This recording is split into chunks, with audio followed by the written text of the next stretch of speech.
하나님의 말씀의 강문에 들어가기 전에 다 같이 저를 따라해 주셨으면 고맙겠습니다. 성경은 하늘의 책이다. 그래서 성경을 가까이 하면 세상에 멀어지고 성경을 멀리하면 세상에 가까워진다.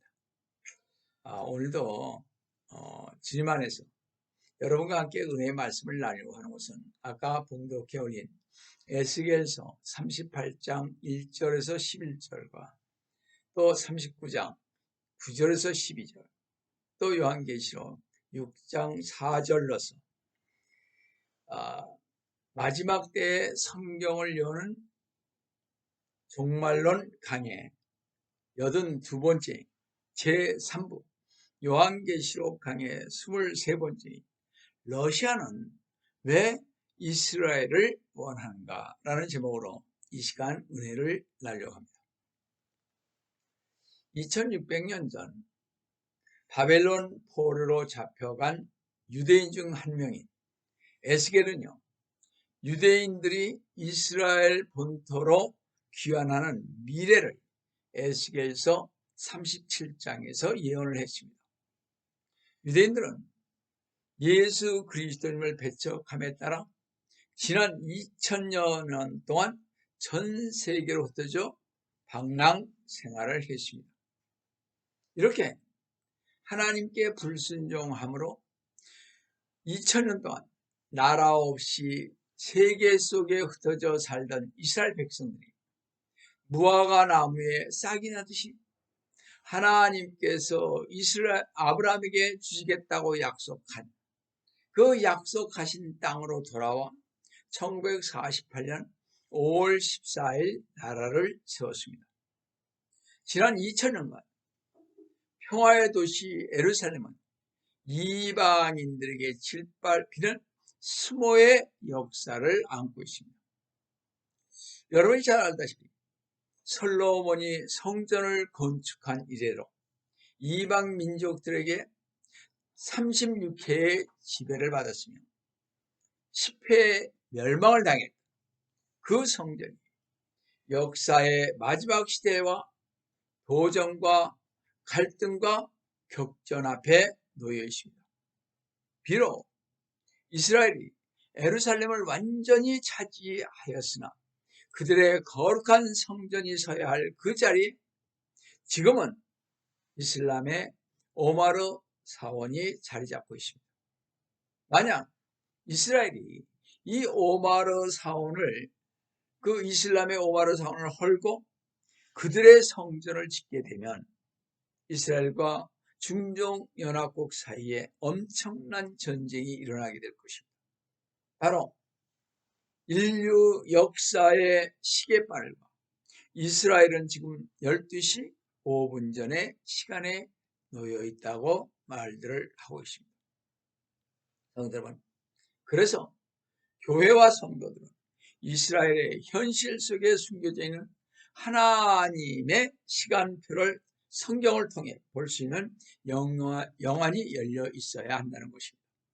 그러므로 성도 여러분, 오늘날 이스라엘은 전 세계적으로 전략상 가장 중요한 요충지인 것입니다. 이스라엘이 전 세계적으로 가장 중요한 전략 요충지이기에 에스겔 선지자의 예언에 따르면 에스겔서 38장 8절에 보시면 여러 날 후에 말년에 이스라엘이 러시아와 전쟁하게 될 것입니다. 만약 지금 이스라엘이 없었다면 전 세계적으로 가장 중요한 전략 요충지라고 하는 유전지대인 사우디아라비아와 쿠웨이트, 이락, 이란 등 그 근동의 국가들을 공격하여 정복하였을 것입니다.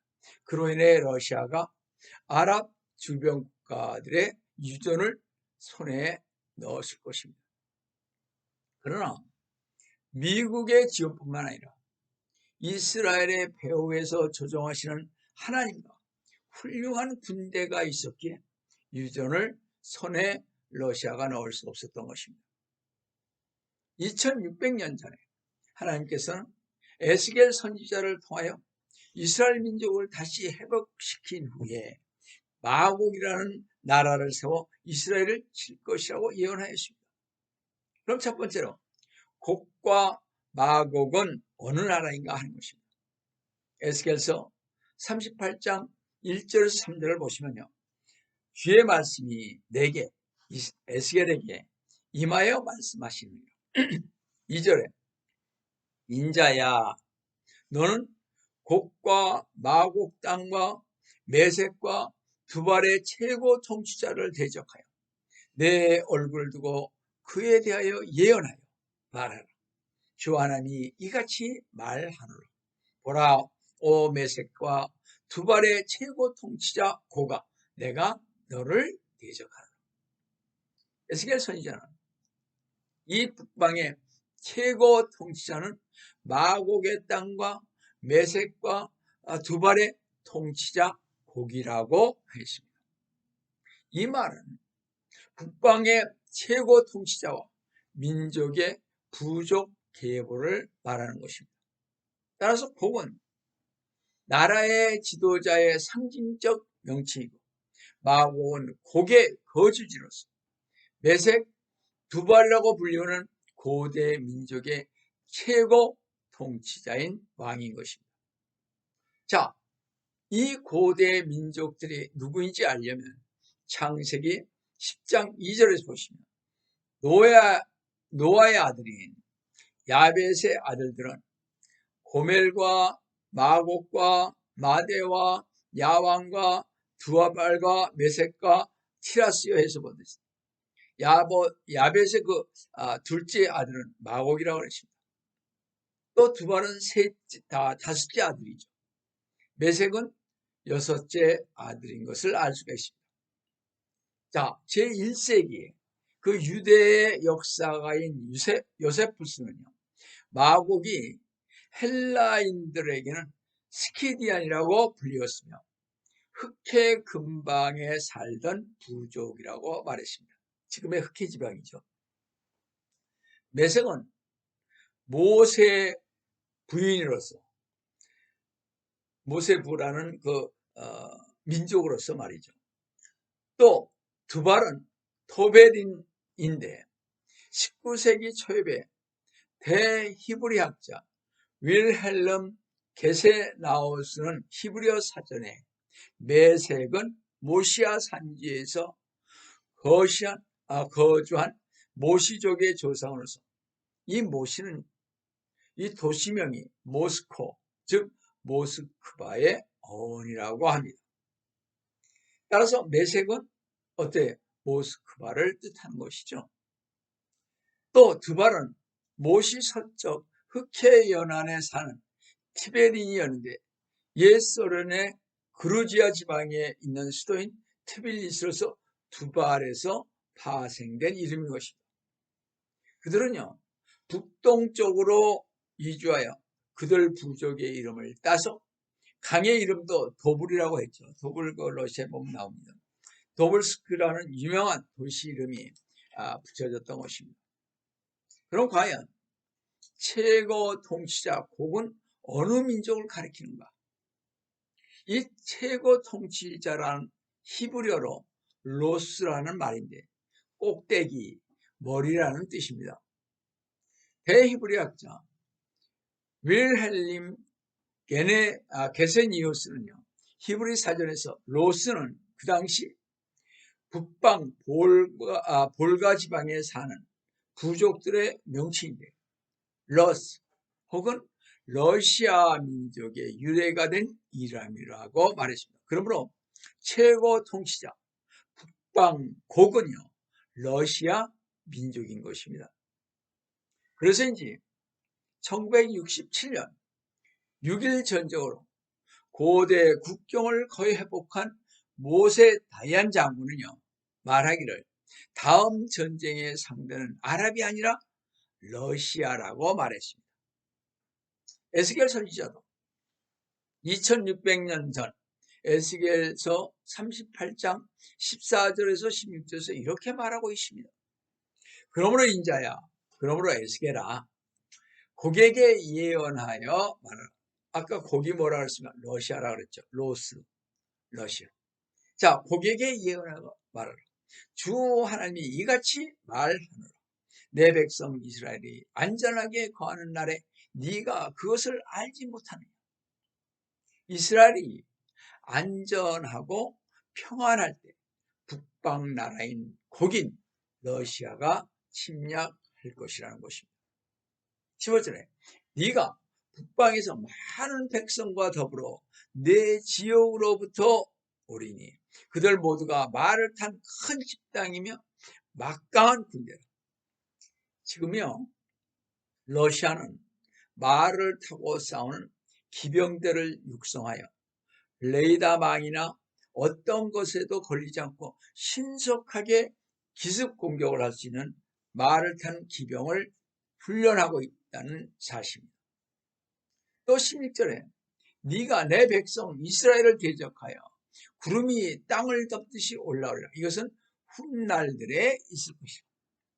이스라엘이 본토로 돌아와 나라를 세운 1948년 후 얼마 있지 않아 엄청난 북방으로부터의 침략이 있을 것입니다. 이 대적은 하나의 강대국인 러시아로서 몇몇 동맹국과 합세하여 이스라엘을 침략할 것입니다. 이것이 성경에 나와 있는 얘기입니다. 내가 너를 내 땅으로 인도하라니 오 고가 이방의 눈앞에서 내가 내 안에서 거룩하게 될 때 이방이 나를 알리라. 이스라엘을 침략한 곡인 러시아를 어떤 나라의 도움도시 하나님께서 이방의 눈앞에서 세상 사람들이 보는 앞에서 하나님께서 직접 쳐서 부술 때 사람들은 러시아로 인해 하나님을 이방이 알게 될 것이고 하나님의 거룩하심을 보게 될 것이라는 것입니다. 러시아는 중동에서 과거에 가졌던 패권을 회복하고자 지금 부지런히 노력을 하고 있습니다. 따라서 미국이 친이스라엘 입장을 보일 때 러시아는 주로 반이스라엘 노선을 취하여 아랍 국가들과 더 긴밀한 유대 관계를 유지해왔습니다. 앞으로도 계속해서 러시아는 이스라엘의 적대적인 역할을 할 것입니다. 성경의 예언에 따르면 러시아는요 결코 이스라엘에게 도움을 주는 국가가 아닌 것입니다. 다니엘이 꿈을 꾸고 본 환상은 장차 일어날 세상의 네 왕과 네 짐승으로 대표되는데요. 다니엘서 7장 4절에 첫째는 사자 같고 5절에 또 다른 짐승을 보니 둘째는 곰과 같고 6절에 이 일 후에 내가 보았더니 보라 또 하나는 표범과 같은데 7절에 이 일 후에 내가 밤에 환상들을 보았고 넷째 짐승을 보았는데 그 짐승은 10뿔을 가졌더라 했습니다. 따라서 첫째는 사자요 둘째는 곰이요 셋째는 표범이요 넷째는 앞의 짐승과 다르게 10뿔을 가진 특이한 짐승인 것입니다. 이 넷째 짐승은 적그리스도와 그의 왕국을 나타내며 앞에 세 짐승은 이 적그리스도의 왕국의 특징을 보여주는 것입니다.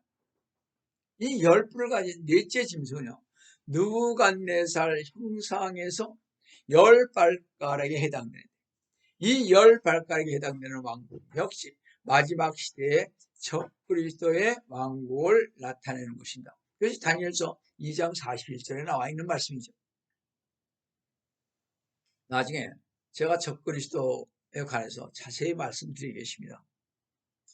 이렇게 마지막 시대에 이스라엘을 대적하는 것은 세계의 세력을 확장시키는 북쪽의 곰의 발처럼 생긴 러시아뿐만 아니라 사자에 해당하는 세계 공용어가 되어 쓰여져 있는 영국의 이과 미국처럼 복합적인 나라인 표범과 넷째 짐승은 표범과 곰과 사자가 복합된 그런 짐승인 것입니다. 다같이 요한계시록 13장 2절을 보시면 또 내가 본 그 짐승은 적그리스도는요 표범과 같고 발은 곰의 발과 같고 입은 사자의 입 같은데 용이 사탄이 말이죠. 자기의 능력과 자리와 큰 권세를 그 짐승에게 적그리스도에게 주더라 한 것처럼 지금은 영국과 미국이 이스라엘 독거나 친이스라엘 정책을 여러 부분에 펴고 있으나 이들 국가도요 성경의 예언에 쓰인 대로 반이스라엘 노선을 마지막 때에 취하게 될 것입니다. 이스라엘은 그들의 도움을 이 세상 사람들로부터 받을 것이 아니라 궁극적으로 어떻게 그래서 하나님께 구해야만 하는 것입니다. 따라서 마지막 시대를 살아가는 우리 크리스찬들도 마찬가지라는 것입니다. 자, 두 번째로 그럼 러시아와 함께 이스라엘을 침략할 동맹국은 누구인가 하는 것입니다.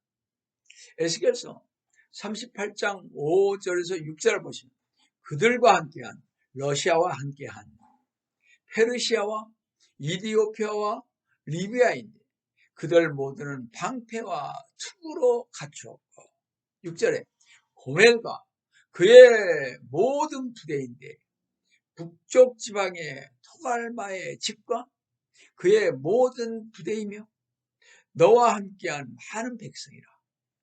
자, 그들과 함께한 러시아와 함께한 첫 번째는 페르시아라고 했습니다. 페르시아는 현재 이란이죠. 또 에디오피아라고 했습니다. 에디오피아는 지금의 공산화된 에디오피아가 있고 리비아가 있습니다. 그런데 6절에 고멜은요. 창세기 10장 3절에서 야벳의 장자인 고멜은 아스크나스를 낳았는데 아스크나스 자손들은 레지니안이라 불렸으며 지금의 폴란드, 체코슬로바키아, 오스트리아, 여기 독일입니다. 이 다뉴강 연안에 거주한 민족들입니다. 그러니까 폴란드, 체코슬로바키아, 오스트리아, 독일 여기가 이렇게 같은 민족이죠. 또 도갈마는요. 남부 러시아의 일부인 코사크족과 또한 일부 알메니안일 것이라고 합니다. 이 코사크족은 항상 말을 아껴왔고 세계에서 가장 우수한 기병대를 이끌고 왔다는 것이 사실입니다. 그래서 오늘날 러시아는 어떻게 됐어요? 여러 갈래의 기병사단을 보유하고 있으며 몇몇 군사 전문가들은 에스겔과 다른 선지자들이 예언한 것처럼 이 기병대가 중동 즉 이스라엘을 침략하는 데 큰 역할을 담당하려고 보고 있습니다. 한국전쟁 당시요. 중국은 험준한 산악지대에서 대량의 무기를 공급하고 공격을 한 데 있어 기병대가 가장 빠른 수단임을 증명하였는데 성도 여러분 놀라운 사실은 이런 산악지대가 러시아와 이스라엘 사이에 놓였다는 것은 우연한 일이 아닌 것입니다. 이렇게 러시아는요. 에스겔 선지자의 예언대로 에스겔서 38장 7절을 보시면 너는 러시아 너는 예비하고 너와 내게 모인 모든 집단은 스스로 예비하며 너는 러시아 너는 그들에게 동맹국들에게 감시자가 되라 통치자가 되라 했던 것입니다. 이 러시아 통치자는 그의 동맹국들을 무장시키고 대장으로 등장하라는 것입니다. 이 막강한 동맹국은 이스라엘을 공격을 감행할 것입니다. 러시아와 그 동맹국들이 완전히 무장을 하고 하나님께서 정하신 시기에 이스라엘을 침략할 것입니다. 이렇게 러시아의 침략에 대해서는 매우 특이하게 예언되어 있다는 사실을 우리는 눈을 크게 뜨고 러시아를 또한 주시해서 보아야 할 것입니다. 지금 러시아가 어떻게 행동을 하고 있는 것을 여러분들은 보아야 할 것입니다. 세 번째로 자 그럼 성도 여러분 러시아와 그 동맹국이 이스라엘을 침략한 그 시기는 언제인가 하는 것입니다. 에스겔 선지자의 예언에는 그 시기에 대해서 에스겔서 38장 8절에서 이렇게 말하고 있습니다.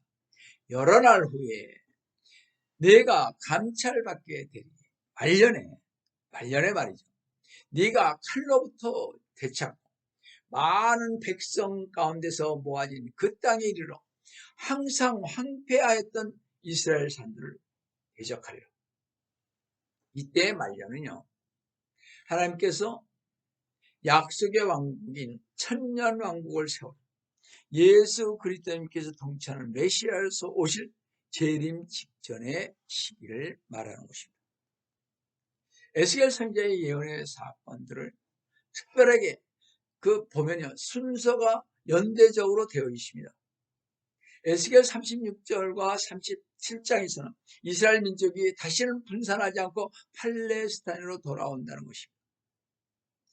이스라엘 민족이 팔레스타인으로 돌아오는 시기는 유대인들이 바벨론 포로에서 돌아오는 때를 말하는 게 아니고 전 세계적으로 오랜 세월 동안 분산되었던 흩어짐에서 돌아오는 시기라는 것입니다. 바벨론 포로는 70년 만에 돌아왔습니다. 전 세계적인 것이 아니었죠. 그러나 지금의 유대는 거의 1900년 동안 전 세계에 흩어져 있다가 돌아왔다는 사실입니다. 또한 이 기간 말에는 유대인들이 큰 영적 각성을 일으켰고 메시아이신 예수님을 믿는다는 것입니다. 지금 유대인들은 러시아에서 온 유대인들로 인하여 예수 그리스도님을 믿고 예수 그리스도의 재림을 기다리는 성도들이 점점 많아지고 있다는 것입니다. 사실입니다. 러시아에서 온 민족들이요, 그 유대인들이, 이민 온 유대인들이 많이 예수님을 믿습니다. 지금 인구 900만 명 정도 되는데요, 14만 명 정도가 기독교 신자입니다. 이것이 2009년 11월 현재 쓴 것입니다.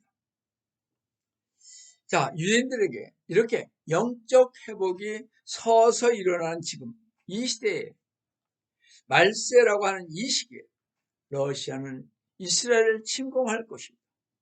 지금 이 러시아는요, 이스라엘 침공하기 위해 주변 나라에 무기를 제공하고 있습니다. 1973년이요, 이스라엘과 아랍과 시리아의 중동 4차 전쟁 때 소련은요, 아랍 제국에 3만 기의 미사일을 제공하여 이스라엘 공군기 109대를 격파했습니다. 그 뒤로 계속 아랍 제국의 탱크와 미사일, 공군 전투기, 각종 포와 총을 제공하고 있습니다. 1982년이요, 이스라엘이 피에로 기지를 파괴하기 위해 레바논을 침공했을 때 50만 정이 넘는 AK-47 소총과 수십만 발의 군복, 그리고 또 다른 군수 물자들과 전투 식량 등을 노획했습니다. 그 당시는요, 소련이 붕괴되기 직전이었으므로 소련과 바르샤바 조약기구의 국가들이 이스라엘을 향후 침공하기 위해 미리 배치된 군수물자, 즉 비축자가 레바논에서 발견되었던 것입니다. 이렇게 러시아는 그들의 야망을 버리지 않았으며 다만 그 야망을 연기하고 있을 뿐인 것입니다.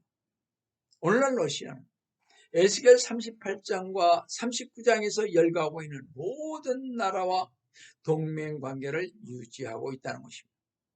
지금은 러시아가요, 조용히 있는 것처럼 보이지만 러시아는 이스라엘이 평안하고 안전하게 살 그때에 갑자기 이스라엘을 침략할 것입니다. 그것이 에스겔서 38장 10절에서 11절을 보시면 주 하나님이 이같이 말하노라. 또한 동시에 이스라엘을 침공할 그날에 일들이 내 마음속에 들어오리니 네가 악한 생각을 하게 돼요. 11절 네가 말하기를 내가 성벽이 없는 고장들의 땅으로 올라가. 성벽이 없으니까 어떻게 해요? 울타리가 없는 거죠. 평안한 거죠. 땅으로 올라가. 성벽이 없는 빗장이나 문도 없이 모두 평안하고 안전하게 사는 그들에게 가리라고 했습니다. 그러나 이스라엘에게 이 평안하고 안전한 기간은 아주 잠깐일 것입니다. 이것은 제 생각입니다만 이 기간 중에 아마도 러시아는요, 자국에 있는 유대인 250만 명을 이스라엘에 돌아가도록 허용할 것입니다. 평화의 제스처를 쓰는 거죠. 물론 러시아가 이런 조치를 취한 데는 분명 다른 목적이 있겠지만 전 세계는 러시아의 이 같은 조치를 기쁨으로 환영할 것입니다. 그때 전 세계가 러시아를 지켜 세우고 이스라엘이 러시아와 우호적 관계를 맺고 있을 때 러시아는요, 바로 아까 북방의 그 동맹국들과 함께 전격적으로 이스라엘을 침략할 것입니다. 러시아와 동맹국들은 이스라엘을 침략하여 이스라엘 땅을 완전히 지배할 것입니다. 그들은 서방의 강한 항의와 반대를 무시할 것입니다. 러시아군의 침략으로 인해 이스라엘 황폐에 정말 황폐와 죽음의 피흘림이 있을 것입니다. 이스라엘의 거대한 자연 자원과 불을 강탈해 갈 것입니다. 전번에 말씀드렸다시피 사해 바다에 저장되어 있는 칼륨은 약 전 세계 매장량의 반이 있습니다.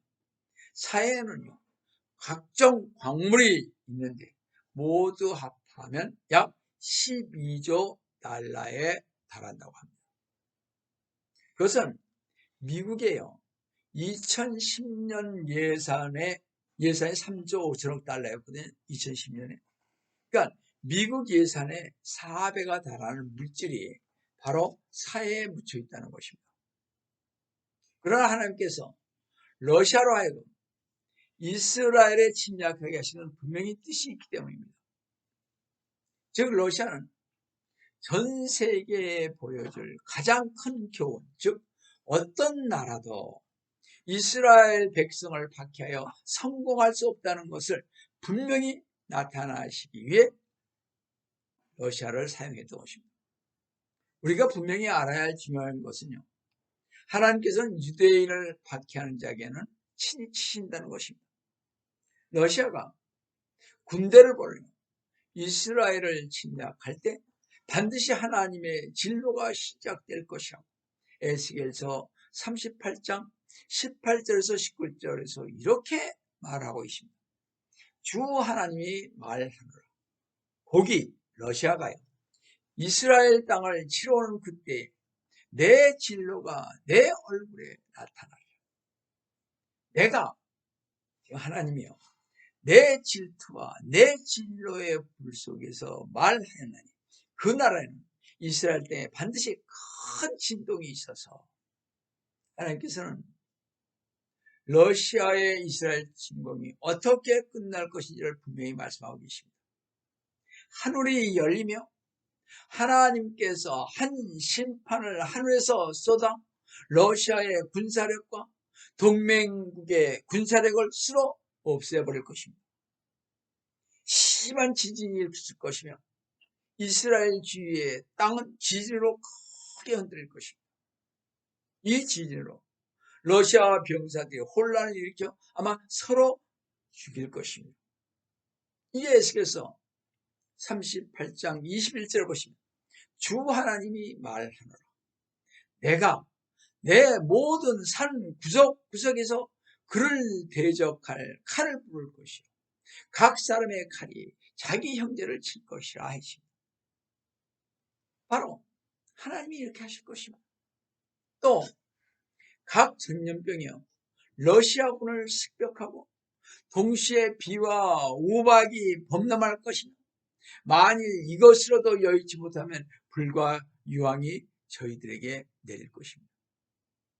하나님의 이러한 의의 징계로 인해 러시아와 그 동맹국들은 어떤 다른 나라의 공격도 받지 않고 처절하게 멸망할 것입니다. 여러분, 이 심판이 어느 정도로 심한지 여러분 아십니까?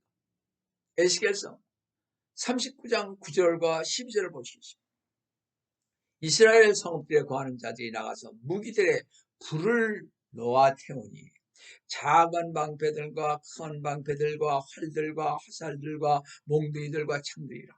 그들이 불로 이 무기들을 7년간 태우리라. 무기들이 이제 러시아니 동맹국들이 패했잖아요. 하나님에 의해서. 이 무기들을 7년간 태운다 그러십니다. 얼마나 무기가 많습니까? 또 12절 보시면요. 이스라엘 집이 그들을 7달 동안 매장하여 그 땅을 깨끗이 할 것이라. 러시아 동맹국군인 그들이 말이죠. 너무 많이 죽어서 전사해서 그 시체를 장사하는 데만 몇 개월이요? 7개월이 소요됐다고 그러십니다. 이러면서 이스라엘에 있는 많은 사람들과 세계의 사람들로 하여금 그들의 참 메시아이신 주님을 믿게 될 것입니다. 에스겔서 39장 21절에서 22절을 보시면 또 내가 내 영광을 이방 중에 드러니 모든 이방이 내가 행한 나의 심판 내가 그들 위에 놓인 내 손을 보리라. 22절에 그리하여 이스라엘 집이 그날 이후로부터 내가 주 그들의 하나님인 줄 아니라. 아멘. 여러분, 러시아와 아랍 지도자들에 대한 하나님의 진로는 바로 유대인들에 대한 학대인 것입니다. 지금도 러시아에서는 유대인들이 학대를 받고 있지 않습니까? 하나님은요, 아브라함과 그 후손인 유대인에게 분명히 선언하기를 창세기 12장 3절에서 뭐라 그랬습니까? 너를 축복하는 자들에게 내가 복을 주고 너를 저주하는 자를 저주하리라 그랬습니다. 만약 우리가 역사를 연구해 본다면 어느 나라든지 이스라엘이나 그 백성을 침략하거나 학대하면 하나님께서는 반드시 유대인을 박해한 자들을 치신다는 것을 알아야 할 것입니다. 그래서 우리는 유대인을 핍박하지 말고 이스라엘을 평화를 위해서 기도해야 하는 것입니다.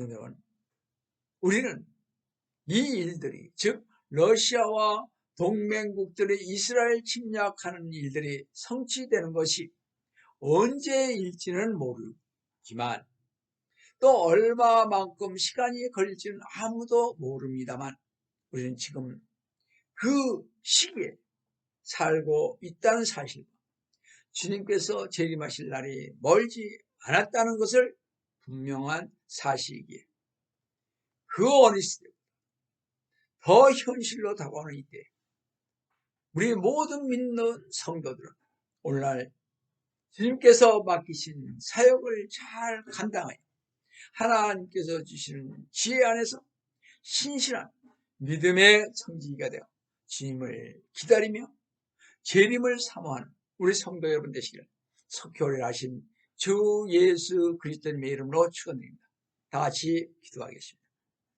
사랑의 하나님 아버지, 주님의 은혜를 진심으로 감사를 드립니다. 에스겔서에 나오는 그 말씀 그대로 이스라엘이 독립을 했고 지금도 세계 각국에서 에레츠 이스라엘에서 정말 이스라엘로 다 오고 있습니다. 사랑의 아버지, 저희들 이것을 보면서 이제 장래에 있을 러시아와 그 북방의 나라들이 함께 이스라엘을 침공할 것을 또한 보게 될 것입니다.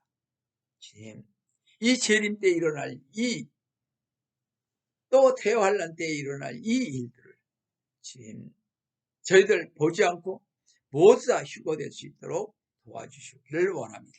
오늘도 주님께서 이 말씀을 통해서 저희들에게 경각심을 주고 이 마지막 때라는 사실을 알게 해주심을 감사하고 주의 이름 받들어 간절히 축원합니다.